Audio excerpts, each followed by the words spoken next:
Okay, here we are. We are episode 10, I think it is, of BERNINA Accessories Mastery. We're starting on page 49 at this point. We're going to start with foot number 16, which is this one right here. We're going to do pleats, tucks, and ruffles, except we're going to skip 2 exercises because we didn't get ready for those, and we'll add them on the last one.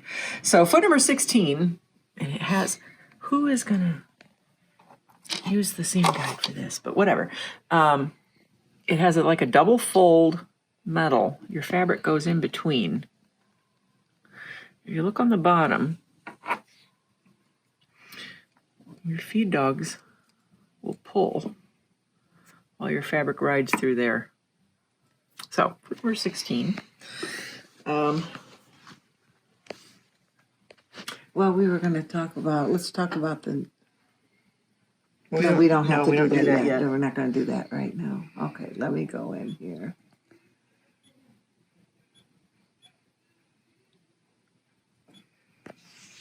Okay.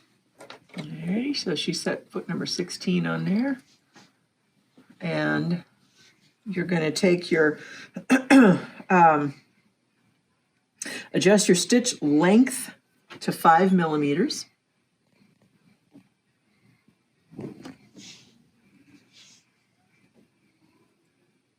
Yep, right there. Okay. You're going to take one of your 12-inch length of fabric right side up under the foot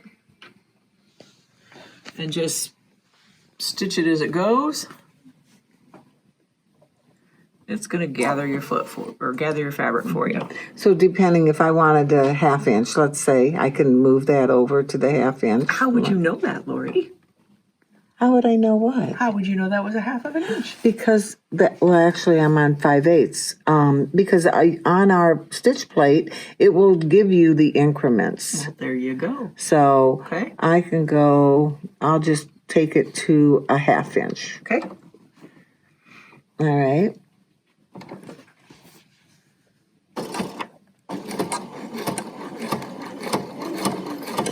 Now, I don't know if the book tells you, if this tells you, but if you place your finger right behind here and hold this fabric from moving, you will get a lot more. Do you see how many more gathers I get? Oh, sure. Than if I just leave this out like that. I can also make a Tail. but, well, I can make my stitches longer, which will give me more. More gathers. So you have to kind of think about, quit that. I think you're stuck. I am stuck. Why is that?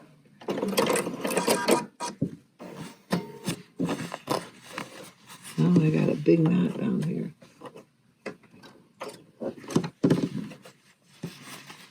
Okay. Yeah, you're going to take the bobbin out.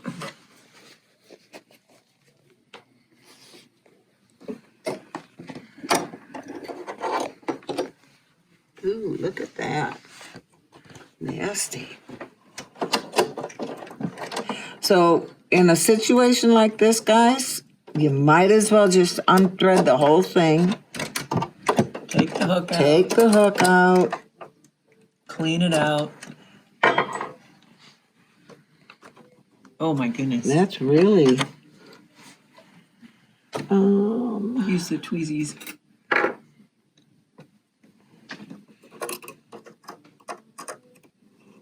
Oh, look at there. Yeah. Wow. Wow. That's not supposed to do that.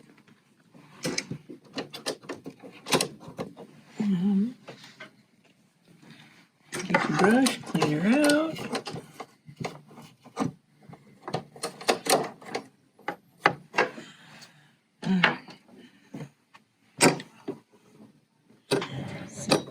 I can't see. There I am. Is that right? Yeah. Okay.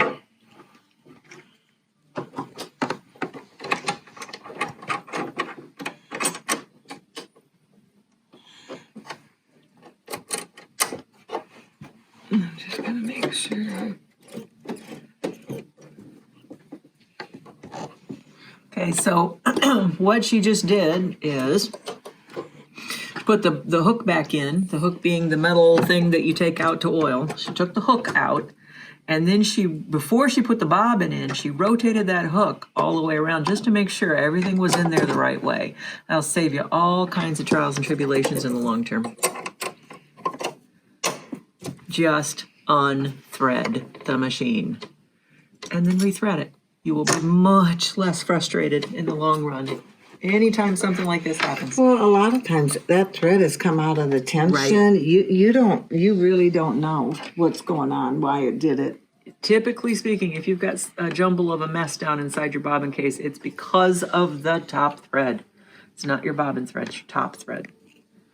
And it's just getting hooked around, looped around stuff underneath.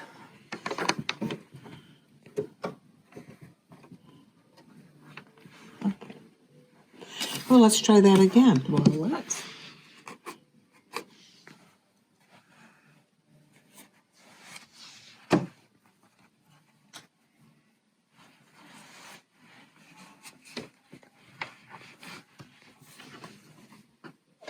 Okay.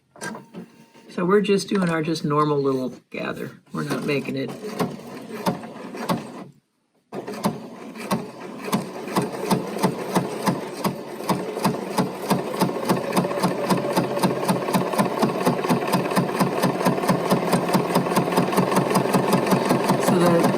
The good part about this, as opposed to doing a basting stitch and pulling it and trying to get it even, is this is pretty much going to be real even.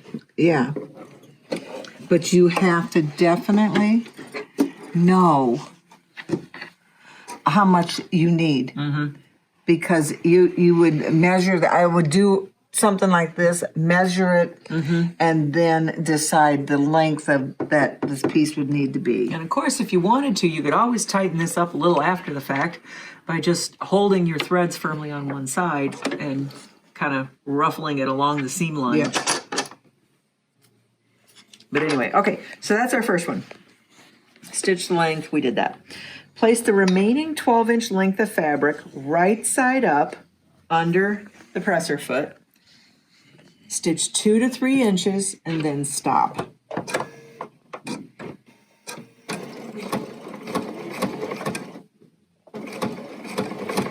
right.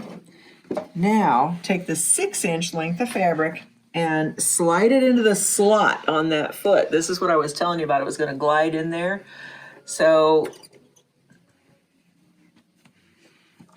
you can actually gather something onto a straight piece of fabric all at once. So the fabric that's going on the top in that little groove thing is not going to gather while the fabric on the bottom is.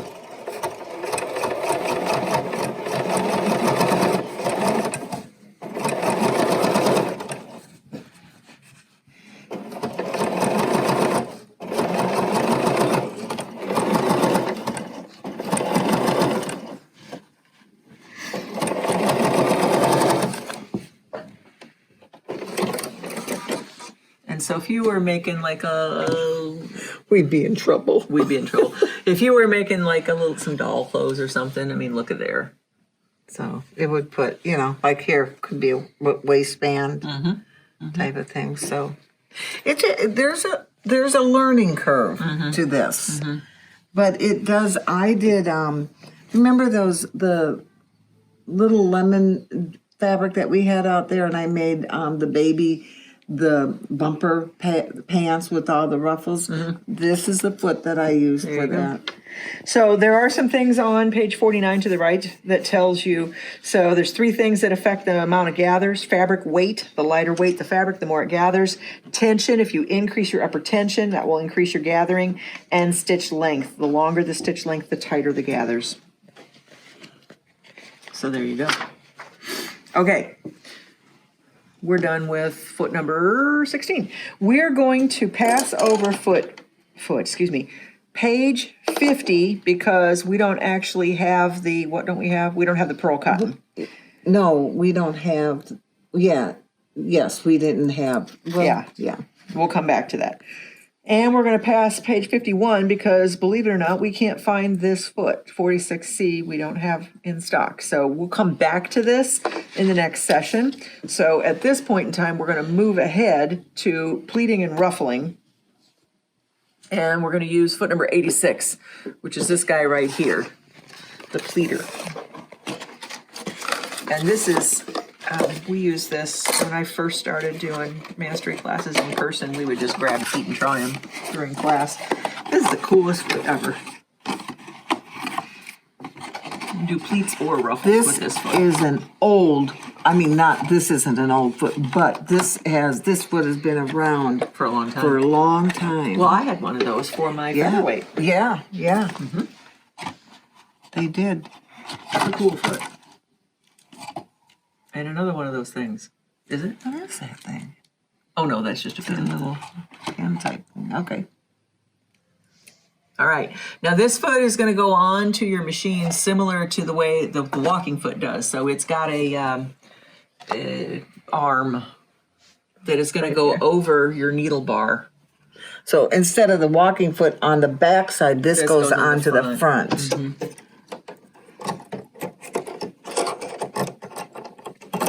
This is where you get to wrestle. There you go. You got it. Ooh, let me see. Where's that little thing? It's just in front of it. Okay. There you I go. Got it. Am I on the bar? Yeah, I Yeah, am. you are. So the foot goes on just like any other foot, really. All right. It's just kind of, you have to be coordinated to do it. Okay. So it's an unusual device, they say. It does indeed. So it's easier than it looks. So it pleats fabric as it moves through the attachment. The frequency and the depth of pleats can be adjusted to get the look you want. The ruffler attaches to the machine the same way, has a U-shaped arm that goes over the needle bar. We talked about that. That's how the ruffler counts stitches as it goes up and down to know when to pleat. So place your fabric between the blades at the bottom of the ruffler, move it up underneath the needle. So she just slid that in there. Okay. All right. Once you have it positioned, the blades will hold it. You can't pull it back out. You remove it from the side or from the back. Set your adjusting lever, that's this up on the top, to 1 and stitch for 6 inches. All right.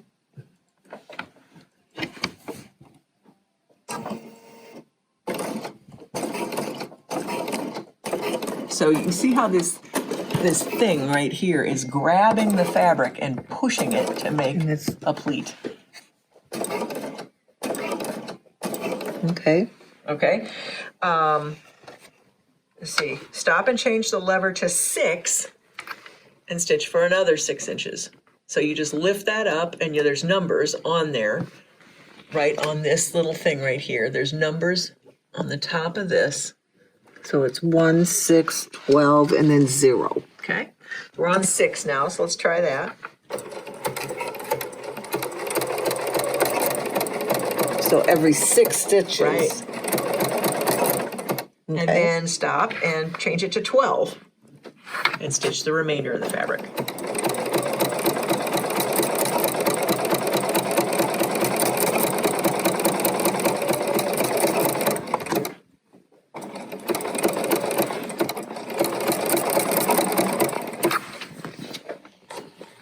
Okay. So here's what we've got. So this is where she started in 1, and this looks more like gathering. And then there's where we switch to 6. And it looks like a more loose gather. And then this is 12, which And takes it to it's- more like it's a a- pleat. Which is kind of cool. yeah. So use a setting of 1 and set the screw for a shallow pleat. If you want them to look more like gathering. If you want more of a pleated look, use a setting of 6 or 12 and then press those pleats in place once you've stitched them. So you would take and you would press these down Right, like that. right. The 0 setting on the lever results in no pleat, allowing for a straight stitch without removing the ruffler. So that's if you need to alternate ruffling and straight stitches. That's what that's for. So this is kind of cool. It's a neat foot. And you can adjust There's a screw right here. below the leveler. That changes the depth of the pleats. Turn it clockwise for deeper and counterclockwise for more shallow. That's that thing that pushes the fabric in. Right, yeah. This here. Huh. Boy, somebody had to be thinking. Pretty cool, though. It is. It's really cool. Yeah. I can remember on my just regular old straight stitch machine I had back in the day. My Kenmore was my first one. And you did a really big basting stitch, and then you pulled your thread. You knotted it at one end, and you pulled, and you went and you messed with it for an hour trying to get everything straight. This And then one you had to can- stitch it down to make it stay. This one, you just, Much faster. yeah. Much faster. Nice. All right. So we're going to take ruffler number 86 off of here, and we are going to move in to do a narrow tuck. I got it. So we're going to use foot number 10D. 10D? 10D for this. I brought, there it is right here. Okay. Which is one of my favorite feet. I use this a lot. It's a good foot stitch in the ditch. Oops, I did that wrong. Back underneath there.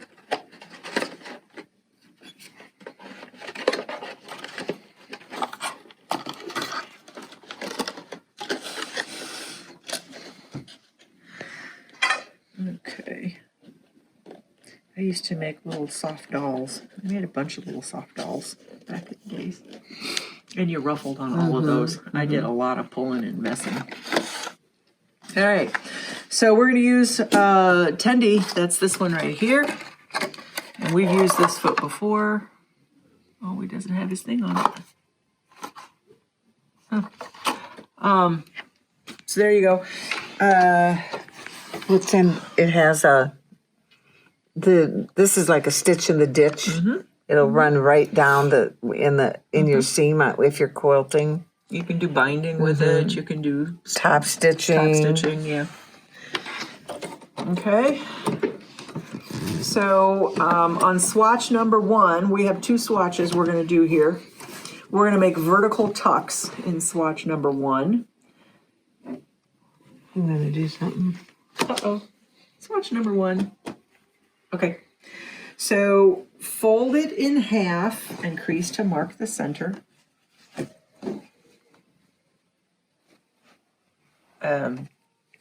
I think the other way. This way? Yeah. Okay, once you do that, make 2 more creases on each side of the center, spacing them about 1 inch apart.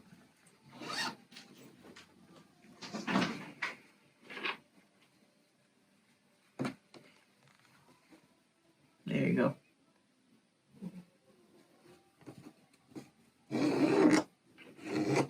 So what they're going to have you do is make different types of pleats. Okay. Alrighty. So, fold your fabric, and we actually wanted it folded the other way, but This way? yeah. That's all right. That's all right. Fold your fabric along one line. Place the fold to the left of the center blade with the fold against the blade. Like this. Uh-huh. Move your needle position to the far left. And then sew the length to form your tuck.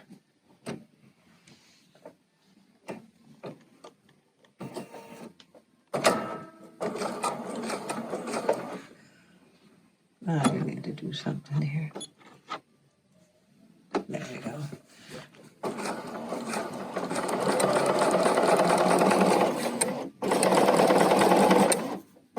Something that I found too is that when I'm doing something where I want that blade to be right up against, I tend to hold my finger right up by that foot, and that keeps my Keeps it from fabric from moving. Because your 9mm stitch machines will tend to pull a little to the left, so you have to learn to counteract that.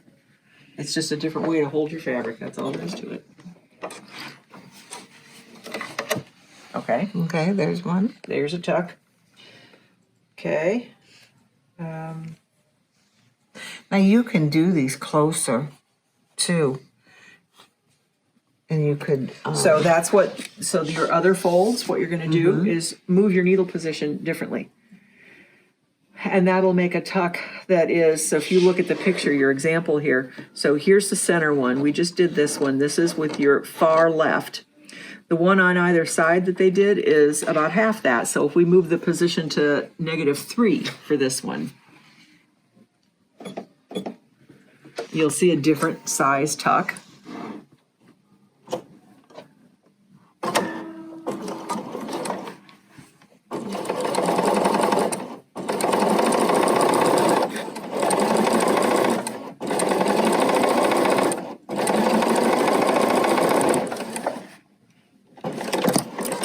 Okay, and then on the last one, why don't you move your needle position to, say, -1, Okay. and see what we get.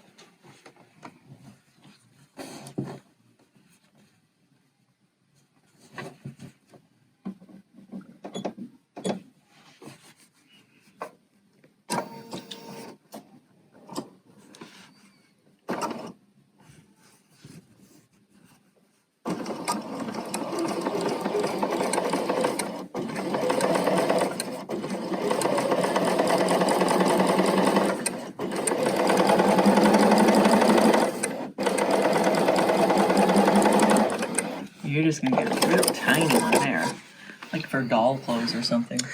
Well, actually, this would work if you had a facing like here, and you brought that and you wanted to, you would open it up like this, and stitch right close to the edge, and then that keeps Keeps that it laying in instead of out. So So there's you our can see the different. differences. You press them down the way you want them to go once you have them in. But this was our first one. This was at all the way over to the left, 5 positions. And then this was 3, three. and then this was 1. That's one. But You could, of course, you could do 2 and 4 as well. yeah. And depending on how close you put them together, they when we used to do the pin tucks, and what you would do is that you would push one over this way, and they're right kind of close together, and then you would take the other one and move it, and then you'd sew. Then you go in this way. Yeah. And they called it shark's teeth, is what they called it, and it was a neat effect. Back in the day, they used to make these patterns, and I don't remember the name of them. They're in a brown envelope. They were really expensive back in the day, and they were reproduction patterns. And okay. I made costumes for a bunch of people at Victorian Village in Rockford, Illinois, and we had Victorian blouses, and they all had pin tucks and lace insets and all that kind of stuff on them. Yeah. I could not do that today. I have not done garment stitching in so long. Oh, you could. But they look nice. I got them done. But that's why all of these feeders, I mean, when you're doing stuff like that. I didn't have this kind of stuff No. then. I had to do it manually. Okay. Alrighty. Wait. No, we're going to do grid tucks. We're going to do grid tucks. I'm sorry. Okay. We're going to keep this on. Okay. So go ahead on your second, or we could just do it on that one. I guess. Make another couple of tucks on there. And then what we're going to do is we're going to make some tucks going the opposite And I'm direction. going to push this to the 5. Right? Okay.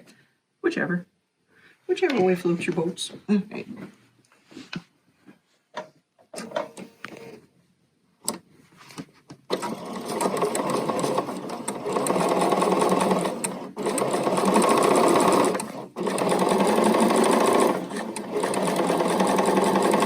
And then maybe make 1 or 2 more in here. And then what you're going to do is make a different tuck going the other way. The other way.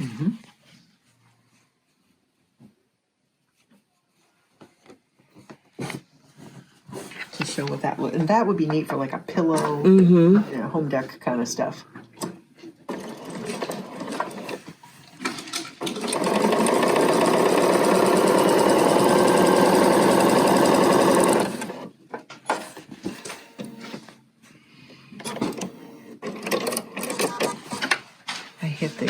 feel when it didn't work. That's because you turned it off.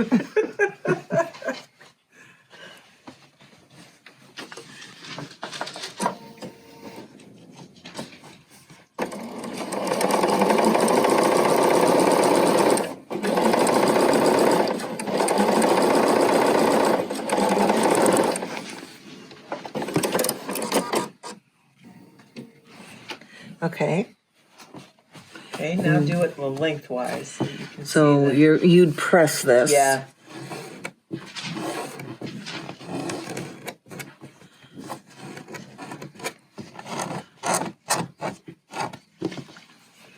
This is why Laurie has no fingernails. No nails.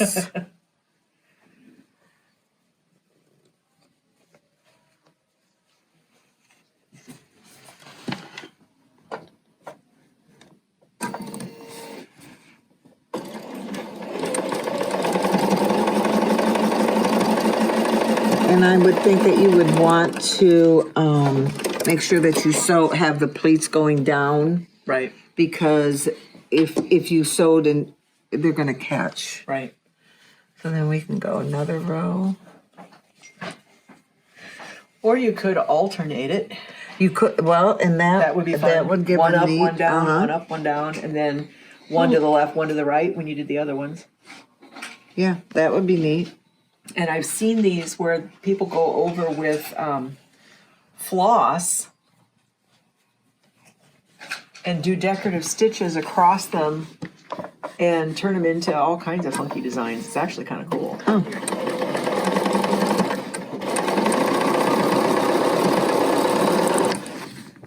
If you only had the time to do all this stuff. Yeah. I wish. But there's the look that you would get. There's that grid. It's kind of fun. For a pillow, I mean, how cute would that be? It would be real cute. Little texture, fun stuff. Okay, so that is all with foot number 10D, and that clears us out of our pleats and ruffles and all that business, except for page 50 and 51, which we're going to catch on the last time, or the next one. We're going to do. We could show them, though, how to do a pin tuck, just regular pin tuck. I know it's not in here, but We'll catch it next time. All around, right. and we'll be prepared for it. So next time we'll do those pin tucks. We'll do the regular, just flat old pin tuck, and then we'll do that one with that attachment. Did we do the attachment? No, we didn't do the. No, we'll do that one with the attachment that we don't have the cord for. That's why. And then we'll do the 46 C foot, and then we're going to do couching, attaching strands of beads, flat couching, and free motion couching next time, and we'll finish off with some surface embellishment. And that covers the whole thing. that'll be that circle. This circle. one's cool. This is a neat attachment, yeah. So we will do these, and we will see you next time around to finish up BERNINA Accessories Mastery. See you then. Bye.